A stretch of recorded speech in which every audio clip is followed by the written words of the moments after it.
Good morning. We welcome you to the Court of Appeals on Wills session being held today. The case is William Brittingham versus State of Indiana. My name is Scott Lee. I'm an associate professor of political science here at Indiana University East. We acknowledge and are grateful for the members of the Court of Appeals of Indiana who will be joining us shortly. They're walking down the hall as I speak, along with their staff, local judges, local and state government officials who are here with us today. We acknowledge each of you, our students, staff, faculty, members of the community that are here. Thank you all for coming. We thank the IU East staff who have worked to set everything up for today. We do have spots if there are some additional students that would like to join the judges for lunch after the session. Just let me know and I'll get you on the list. For the students that are going, it will be in the community room just across the den here in this building. Now, before the session starts, just a few housekeeping rules. Please, no talking. At the end of the session, there will be a question and answer period, but do not ask any questions about the case that is being argued here today. Please silence your phones. I've asked the state trooper not to arrest you and confiscate your phone if it goes off, but no guarantees. No pictures may be taken. No recording of the session is allowed. The court staff are recording it and it will be available on the court's website. Please remove your hats. When the judges enter the room, we'll be asked to stand until we're told to be seated. Again, welcome to this session of Appeals on Wills of the Court of Appeals of Indiana.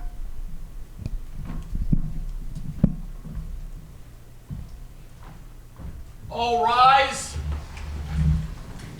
Hear. The Court of Appeals of the State of Indiana is now in session. The Honorable Melissa S. May of Vanderburgh County presiding, with the Honorable Leanna K. Weissman of Dearborn County and the Honorable Peter R. Foley of Morgan County.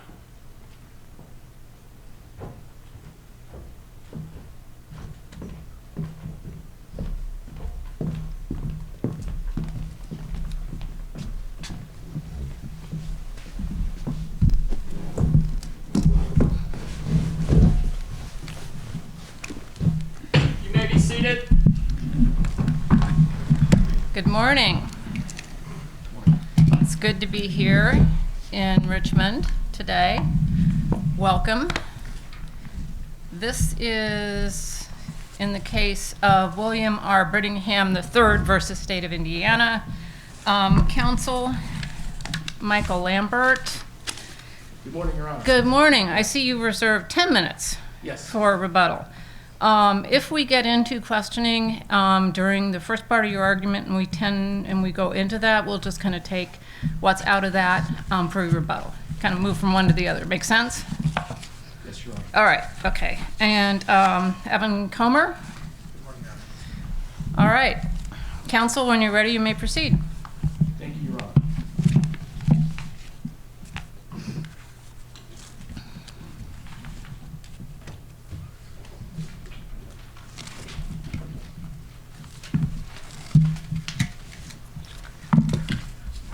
May it please the court. Good morning, Your Honors. This is an appeal from a case out of the Lake Superior Court, wherein I have stated that the trial judge, his decision denying the motion to dismiss should be reversed. We believe that the trial court abused its discretion for a number of reasons. First and foremost, when the court looks at the ruling as prepared by the trial court. So we're just here to address the motion to dismiss. In your brief, you somewhat hint around that you were also claiming you were prejudiced by the denial of the motion to strike, but you don't make any further argument on that. Have you abandoned that claim? Only in as far as stating any facts. I think it just showed the sloppiness at the time in front of the trial court.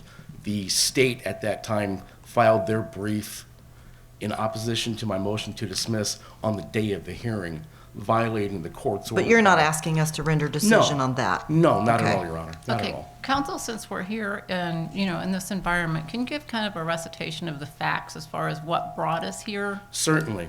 On an early morning in January 2022, William Brittingham, he suspected that his longtime girlfriend was cheating on him. He took it upon himself to investigate, to find out whether or not it was true. He did, and he found out that it was true. He was waiting to see his longtime girlfriend come to work, and her paramour was the front seat passenger in the vehicle. An argument ensued once they met. During the argument, the paramour, deciding that it was probably not safe to be there, he left.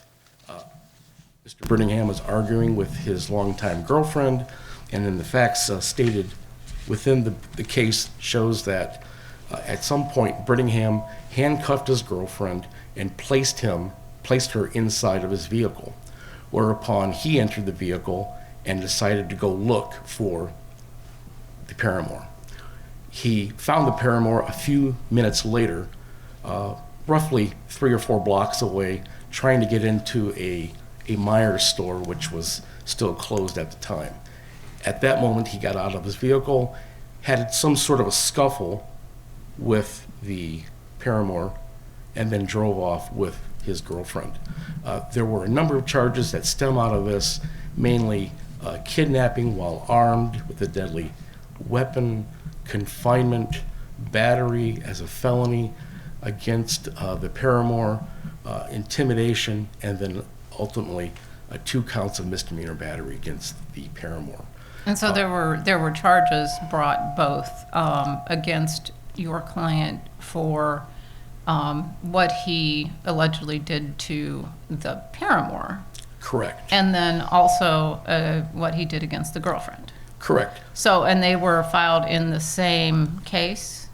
There were charges filed against Mr. Brittingham resulting from the confinement and kidnapping of his girlfriend and the felony intimidation and misdemeanor battery against a boyfriend in one case. That was filed, I believe, still within January of last year. And then in early February of last year, the state also filed an additional charge of battery against the boyfriend that was filed in a sister superior court in Lake County. And all related to the same incident and the same alleged Same battery? incident, same case, same time frame. Was there any reason given by the state as to why there were 2 separate cases? No, there was no reason given, Your Honor. Mr. Brittingham subsequently, he appeared in court and pled guilty to the 1 count of misdemeanor battery against Mr. Hernandez. He was sentenced, and the day that he pled guilty, court ordered a PSI, pre-sentence investigation report, set the case over for a sentencing hearing, I believe 3 weeks later, whereupon he was sentenced. Did he plea straight up, or was there a plea agreement? He pled straight up. Okay. He pled without the benefit of a plea agreement, which is why the court ordered a pre-sentence investigation report. But his plea was to the misdemeanor battery, correct? Correct. And not the F6? Correct. So there was at least an agreement that he was pleading to the misdemeanor battery only? He pled to the only charge that was in that court. So the misdemeanor battery was the only charge in the second case? And are we talking about the second case or the first case? The second case was just a Class A misdemeanor battery against Mr. Hernandez. The other charges involving Mr. Hernandez was a level 6 felony intimidation and a Class B misdemeanor battery, which was filed in the criminal felony court. Have those charges been dismissed from the felony information? Which charges you mean? The charges involving the paramour. The state moved to dismiss those charges on the day of the hearing on the motion to dismiss. They came and dismissed them after that hearing. So we have a felony information, and we're going to call the felony information the one regarding the girlfriend, and then we have a misdemeanor information involving the paramour. correct? You have a felony information with charges of the girlfriend and the paramour in one court, and then you have a misdemeanor information involving the paramour in another court. Was the misdemeanor charge filed first, or were the felony charges filed The first? felony charges were filed first. The dangling misdemeanor charge came about 3 weeks later. Let me ask you a question. Did you represent the defendant at the guilty, were you trial counsel or counsel? I was trial counsel, Your Honor. And because I think looking in the record, there's not a transcript of the guilty plea hearing in the misdemeanor case, correct? I think the only transcript I saw was the transcript of the motion to dismiss hearing. That is correct. Was there discussion at the guilty plea or sentencing hearing on the misdemeanor as to this other pending felony case in the other courtroom? The only discussion that took place was a discussion that Mr. Brittingham had another pending criminal matter. Were you counsel in both cases? I was counsel in both cases. So you were aware of both? I was aware of both, yes. Okay. Go ahead. So as far as the, oh, did you have a No, question? no, go ahead. So as far as the joinder, we're looking, and you're relying heavily on Williams, that's a Supreme Court case. And Williams tells us we need to examine a couple things to see if the charges are related enough that they need to be joined. Certainly. And that would be whether the acts are connected by distinctive nature, have a common modus operandi, and a common motive. Could you address each of those in turn and tell me why these cases should have been joined? Because the crimes that occurred, they occurred contemporaneous with each other. In the states, Weren't they in different places, though? You're saying they were 3 or 4 blocks away. correct. At the So it's not exactly contemporaneous because there's a little bit of distance between. Well, at the time that Mr. Brittingham is alleged to have handcuffed his girlfriend and placed her in his vehicle, the only crime he had committed at that point was confinement. The kidnapping didn't occur until he moved her. Well, didn't he move her from the Dollar Tree parking lot to the Meyer parking lot? He did. Okay, is that movement? That is movement. But the crime of kidnapping wasn't complete. Didn't he move her from her car into the passenger seat of his and handcuff her? Is that enough for movement? I don't believe it's enough for movement until he moves her from the place where they were arguing. He placed her in his vehicle, and that's when he decided to go and look for Mr. Hernandez. So the crime of kidnapping was ongoing when he reached the location of Mr. Hernandez. And in fact, the crime of kidnapping, by the state's recitation of the facts, continued from that parking lot in Merrill, Indiana, until they reached Nebraska later that day. Say he had not stopped to have a confrontation with the paramour, would we even be here today if he had not stopped to do that? No, because those crimes wouldn't have been charged. And then maybe the state would have gotten their filing correct. But, I mean, just the fact that he stopped in order to have a confrontation with the paramour, did that somehow interrupt the kidnapping? No, because the kidnapping was ongoing. Okay. The kidnapping wasn't complete. But there was only one count of kidnapping, correct?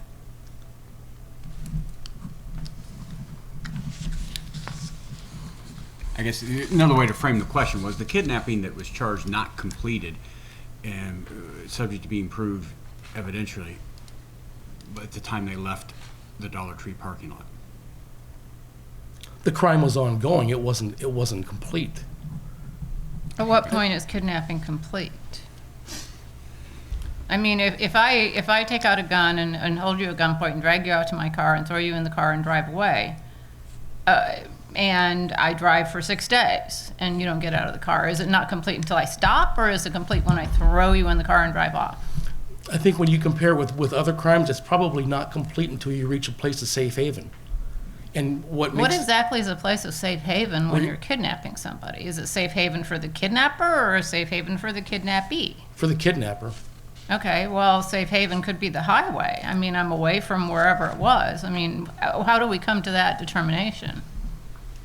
When you reach that point, I would say that the kidnapping was an ongoing offense. So it's like the definition of pornography that the Supreme Court says, when you know it, you see it, or you see it, you know it, right? Correct. Okay. However, I would state to the court that given that this was kidnapping while armed with a deadly weapon, had a death occurred anytime during this kidnapping, that would trigger the implications of felony murder. Right. But luckily, we're not facing that. Correct. So is the state able to try the kidnapping case without mentioning the battery? Because that's another thing we look at as far as joinder, to see if they're so connected that one can't be tried without commenting about the other. Is that possible for the state to do? it would be extremely difficult because... Why not? Why? Because first off, Mr. Hernandez was not present when the confinement took place. Mr. Hernandez... Well, doesn't that aid the state's case then? Well... Because he's not a necessary witness, and if we can disconnect the two cases, then the argument for joinder becomes a little weaker. They are witnesses. The boyfriend and the girlfriend are witnesses for each other's offenses. But it could be Given- tried without mentioning the battery on the paramour, correct? I don't know how you would separate out a lot of the facts, because this is such close in time, place, and continuity of action. But the kidnapping took a long time. So he took her from the dollar store parking lot. Then he went the 3 or so blocks to the Meijer, had this altercation with the paramour where there was battery, pointing of a firearm, and then he took her all the way to Nebraska. So there was quite a bit of time, and during that time, he's letting her call family, and co-workers are calling. Allegedly, So there are a yes. lot of other witnesses that could bolster her story that this had been a kidnapping, right? You don't need the paramour's information, or you don't need to add that to the story to complete the story of the kidnapping, correct? It depends on how they want to try their case, because all the other witnesses that may have information, it was over the phone. It wasn't an eyewitness. Does that matter? It's evidence, is it not? It is. Do you guys have any more questions for him? How much time does he have left? He's gone over 3 minutes, 50 seconds. Okay, so you'll have, what is that math? It'll be 6 minutes. Okay, you'll have 6 minutes on rebuttal. Thank you, Your Thank Honor.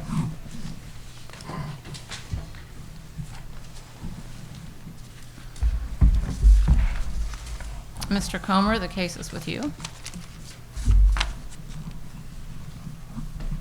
Thank you, Judge May, and may it please the court. Brittingham was not entitled to dismissal under the successive prosecution statute. The record here shows that the kidnapping and criminal confinement of Deschantal and the battery of Hernandez were separate acts that took place at different locations, that involved different harms, that were carried out using different means, and that were perpetuated against different victims. You're saying that now, but in the probable cause affidavit, the officer admits that I'm reading from the kidnapping probable cause. The officer, Bernowski, said this kidnapping incident was in relation to a previous battery call that occurred previously on January 12, 2022, and that both reported around 5:50 a.m. Certainly, Your Honor. And I guess I don't want to make this case something it's not. I acknowledge that the two cases are related to one another, but we need something more than just mere relation. What Williams said is, under the successive prosecution statute, we have to interpret basically what the term should have been charged in the former prosecution means. And the way we do that is by determining whether the charges were based on the same conduct or on a series of facts constituting a single. Does it matter that they were charged? Because you have the felony charges and you have the misdemeanor charge. The misdemeanor charge came after the felony, but it seems to be on the same incident that some of the counts on the felony charge were related to. Well, So the state already had charged them together. that's an interesting question, Your Honor. And this case is really something, I think, separate from what Williams contemplates, because in Williams, we had a case where the defendant's charged in one count, pleads guilty in one count, and the state agrees, I'm not going to charge you with the Class B felony or with a habitual offender. And then after that agreement is reached, charges the defendant with a Class B felony and a habitual offender enhancement. So joinder's more about notice then? Joinder is more about, I guess, the efficiencies of whether we are going to bring or going to allow the state to bring trials or bring charges together at the same trial. But doesn't that harm the defendant? Because if there are two separate charges or two separate cases going on, he has to hire counsel for both. He has to, pay an attorney to go to different courts to deal with the situation. Pleading guilty in one, he can't necessarily negotiate the same plea as he could if it was all in the same count. He loses some sentencing powers. So shouldn't we be concerned about that? I'm not clear where in the joinder statute that fits in. I imagine that it's probably one of the factors that the trial courts can consider in their discretion, especially under if the state has moved to join, if we get into a situation where we're thinking about severance.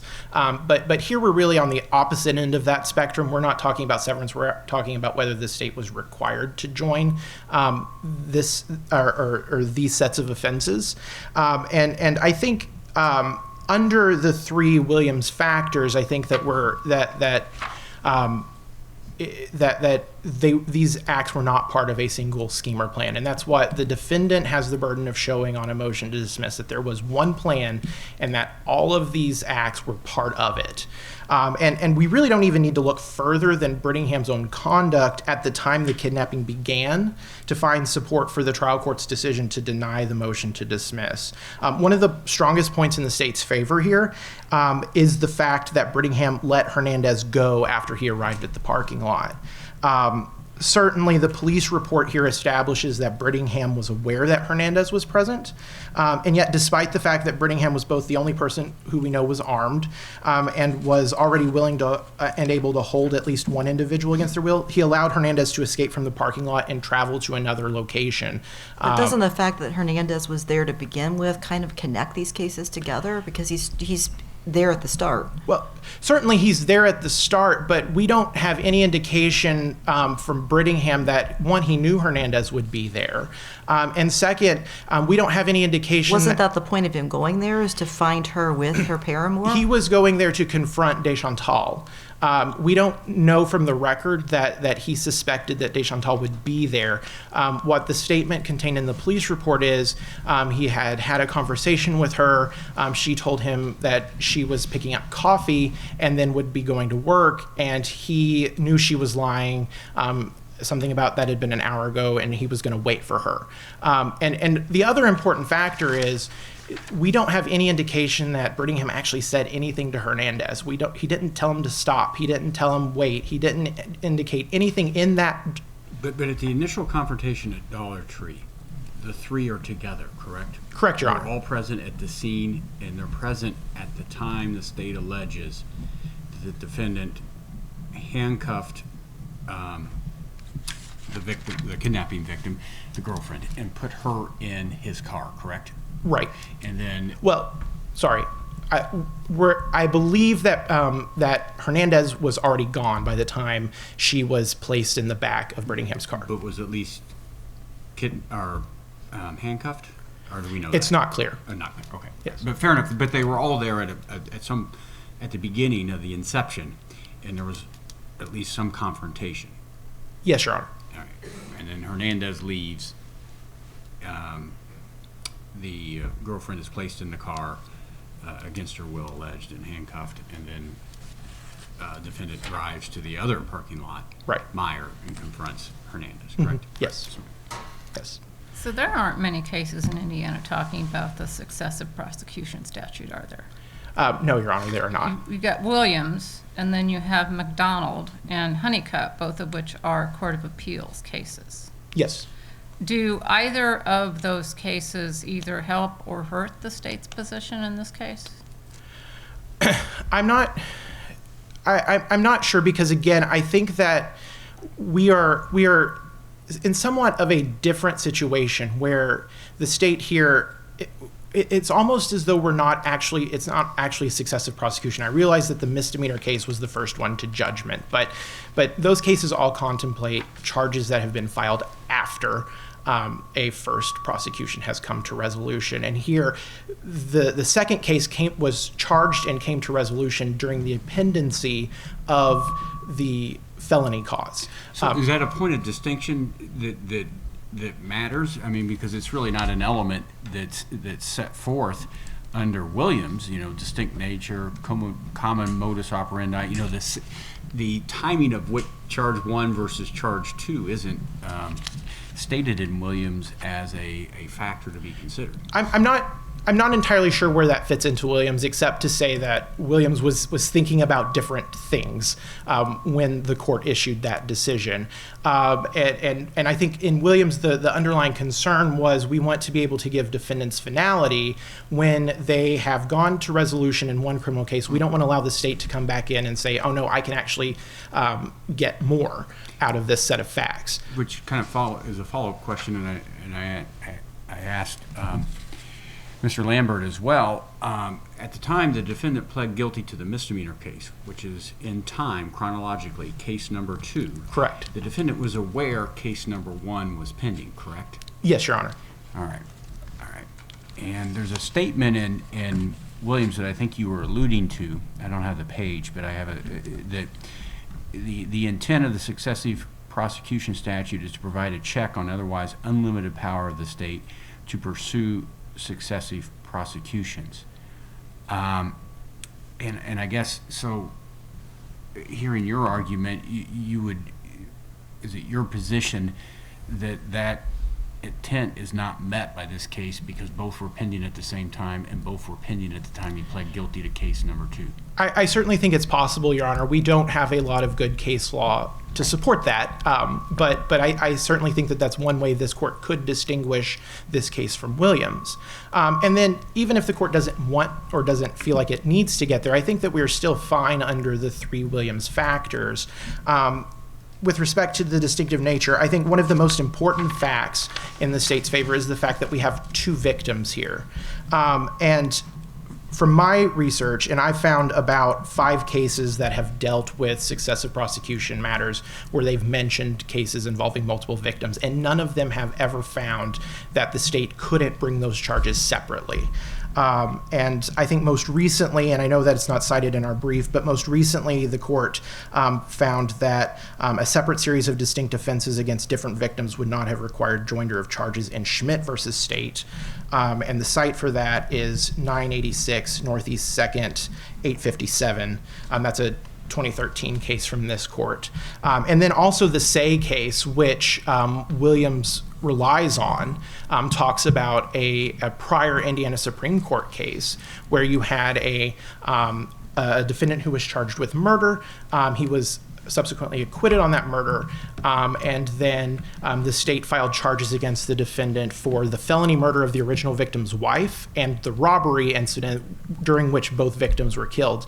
And in Say, the court comments favorably on that decision and says that under Section 10C of the Joinder statute, there wasn't a required dismissal. And so I think that the fact that we have 2 victims here, it matters because it suggests different targeted acts. And so that's something that makes the nature of the offense weigh in the state's favor. And also we have the different places. And I think once you get to a different location, at that point, it suggests a break in the chain of causality as well. So can you try the one case without mentioning the other? I asked Mr. Lambert that, and he was convinced that you could not. I think it might be possible, Your Honor. It gets a little it gets a little difficult when we get to the issue of motive. I think certainly, but I know that the state at the dismissal hearing has already acknowledged that it is not planning to bring up the battery at all. And so certainly I think that you can try the kidnapping without talking about what happened to Hernandez in the Meyer parking lot. But also, I do want to clarify, I'm not sure that is the correct test to apply. I think Williams is pretty clear about the 3 kinds of factors that we consider, and that those are the 3 factors that we briefed in our brief of appellee. So what time was kidnapping complete? Well, so there are 2 ways that we can answer that question, Your Honor. We can look at it. There's always two ways. Sure. And so we can look at it under how Indiana's old double jeopardy regime contemplated it, which is when the minimum amount of activity has been done or has been committed that satisfies that statute. And I think here, at a minimum, the act of pulling Deschantel from the car and placing her in the back of Brittingham's truck could arguably be enough for kidnapping. And certainly by the time they leave that parking lot, that's when the removal has happened. And so there's no question that... So the difference between criminal confinement and kidnapping is moving the victim. Correct. And it doesn't have to be a big movement. I don't have to take you across state lines. If I move you from there to here, have I kidnapped you? It's certainly possible, Your Honor. And again, I believe that there's a distinct act of criminal confinement here because we do have evidence that Brittingham forced Deschantel up against the glass at the Dollar Tree, and so that would be a separate criminally culpable act.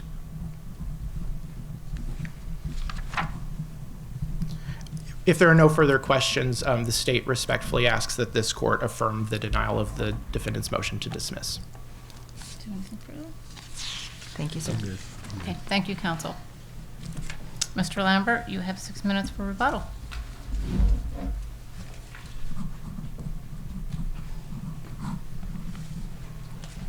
May it please the court, the state in their brief, they basically in the end say that this was just a general criminal incident. When you look at the successive prosecution statute combined with the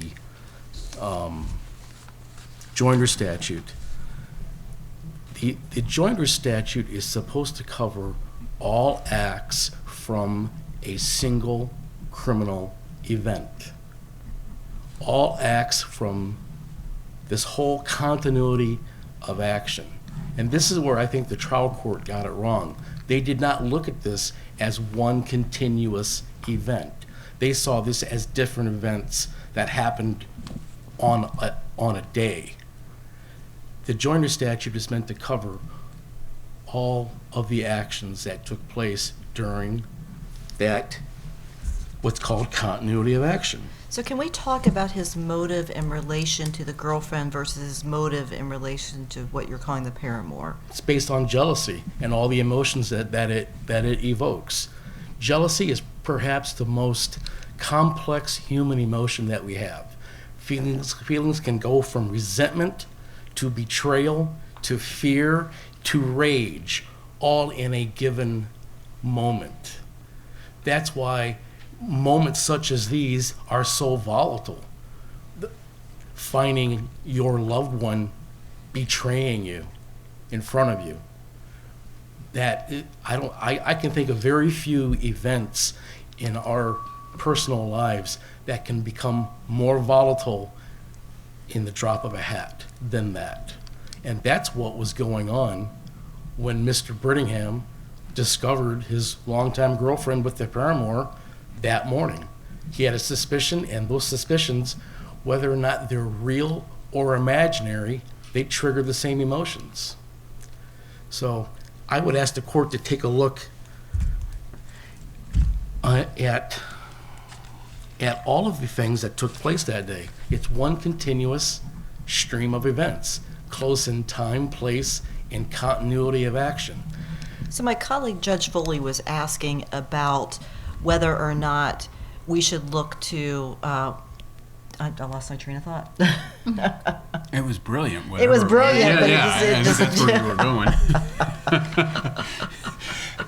So he was asking whether or not we should look to the fact that your client knew when he pled guilty, it's back, when he pled guilty to the misdemeanor, is there any obligation on the part of the defendant to let the state know that they might have made a mistake in charging, or is the full obligation on the state side to make sure that they charge properly? The obligation is on the state side because at the end of the day, they're the ones who bring or dismiss charges. I would ask the court to take a look at the spirit that Chief Justice Shepard put in the Williams versus State case. It's hard not to see this as a bit of a gotcha, though, because he punches somebody in the Meyer parking lot and he gets a suspended sentence for a misdemeanor, And then under the law, you're saying that we have an obligation to dismiss the charges for him confining this woman, handcuffing her, throwing her in a car, and driving her to Nebraska, so he would just not have to pay for that. Yes, I mean, it seems real light-handed when you look at it from that perspective. However, with the successive prosecution statutes, I have to say this. Chief Justice Shepard said it the best, that when the state brings multiple prosecutions for similar events from the same transaction, they do so at their own peril. And that's a quote from Williams versus State. But was the remedy not with your client at the time he goes into court on the battery case to dismiss the pre-existing, previously filed felony case? And if he pleads guilty aware, I mean, he has the remedy then. He could have moved to dismiss the battery case, is that correct? Could have. Okay, so he had the election of that remedy at the time he pled guilty, but he waived that remedy within the four corners of the battery case to plead guilty to the battery, correct? He could have moved. Just like you waive any cross-examination, you waive all your other constitutional rights when you're pleading guilty. Your Honor, he could have moved to dismiss the battery case. However, his motion would not have had much of a legal merit because he didn't have a prior conviction to say this is my reason for moving to dismiss. I guess, yeah, you're correct. So the remedy would have been under the Joinder statute. Correct. Okay, yeah, you're right. So at the end of the day, the state bears the burden when they bring successive prosecutions. And I believe that's why Williams was a 5-0 decision on behalf of the Supreme Court. And this came out of the same prosecutor's office, correct? Different courts, same prosecutor's office? Same prosecutor's office, yes. Different deputies. Yes. Couple of the same police officers, but different officers signing the probable cause affidavit. So there's some continuity there, but you're saying if the right hand doesn't know what the left hand's doing, that's the state's burden, and they bear the responsibility for that. And it's even more difficult now with Odyssey because, Mr. Brittingham having such a common name, when you run it through the system, that's what comes up. I'm sorry, I'm being a little sarcastic. He has a very unique name, and the charges are there. So let me ask, I know your light's red, but let me ask a question, because the audience may want to know this. If one is a felony court, is the state precluded from adding related misdemeanors in that, or do they just have to file felonies in that court? The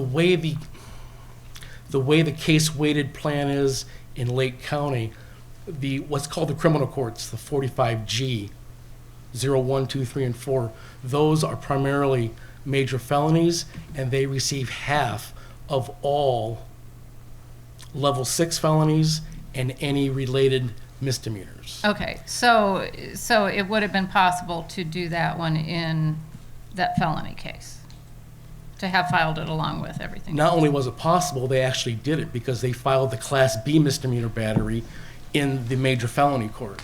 Okay, I just wanted to make that clear. So what happened is they made a mistake and filed an additional felony. They made a mistake and filed an additional misdemeanor, Oh, misdemeanor, sorry, yes. and they should have filed it with the original court, but they didn't. They filed it into a completely different court. Okay, thank you, sir. And the way those courts are set up, all misdemeanors, infractions, and they receive half of all level 6 felonies. All right, any additional questions? No? Oh, thank you, sir. Thank you, Thank you. counsel. Thank you. Thank you, Your Honors. All right. This concludes the official part of this oral argument. And since we are here at this place, we have the ability to come off from behind the bench and answer some questions from the audience. One thing we cannot do is answer any questions about this case. So if you had a whole bunch of really good questions about this case, we're going to have to decline, because that's one thing we cannot do. We will meet afterwards and discuss this. An opinion will be issued in due course, and you will be provided it. It will be made available. But in case you have any questions with respect to the general courts, us, how we got here. We have 2 newer members of the bench sitting on either side of me. You're more than free to ask. So we will come back from behind. Bailiff? All rise. The court is now adjourned. You may be seated.